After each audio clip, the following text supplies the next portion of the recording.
নাইজেরিয়ার লাগোস শহরের এক কোণে একসময় দাঁড়িয়ে থাকতো ছোট্ট একটি ছেলে। হাতে ছিল পানির বোতল, চোখে ছিল শুধুই বেঁচে থাকার লড়াই। নাম তার ভিক্টর ওসিমেন। আজ যে নামে কাঁপে বিশ্বের বড় বড় ডিফেন্ডাররা, কিন্তু এই রাজপথে তার শুরু ছিল খুবই কষ্টের।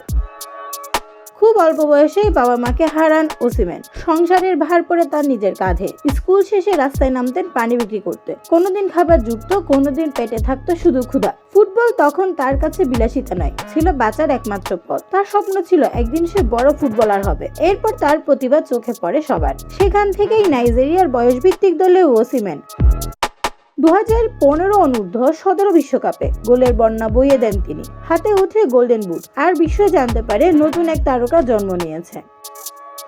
কিন্তু জীবন তাকে আবারও বড় পরীক্ষায় ফেলে দেয়। ইউরোপে গিয়ে ভয়ঙ্কর চোট, মুখে গুরুতর ইনজুরি, মাঠে নামতে হয় মাস্ক পরে। এমন অবস্থায় হয়তো অনেকে হাল ছেড়ে দিত, কিন্তু ওসিমেন থামেননি। তিনি লড়াই করেছেন এবং আবার ফিরেছেন আরো শক্ত হয়ে। ইতালির নাপোলিতে গিয়ে বদলে যায় তার ভাগ্য। 33 বছর পর ক্লাবকে এগিয়ে দেন লিগ শিরোপা। পুরো শহর জুড়ে আঁকা হয় তার ছবি। সে হয়ে ওঠে নাপোলির নায়ক এবং আফ্রিকার গর্ব।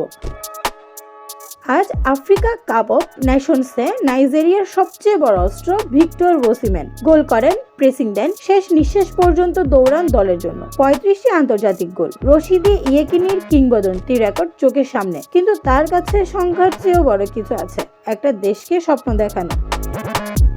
মাঠে নামার আগে আজও তিনি মনে করেন সেই রোদে পুড়ে যাওয়া দিনগুলো, সেই পানির বোতল, সেই ক্ষুধা। হয়তো সে কারণেই তিনি থামেন না, হার মানেন না। রাস্তায় পানি বিক্রি করা ছেলেটি আজ নাইজেরিয়ার ফুটবলের রাজা, আর নামটা ভিক্টর ওসিমেন।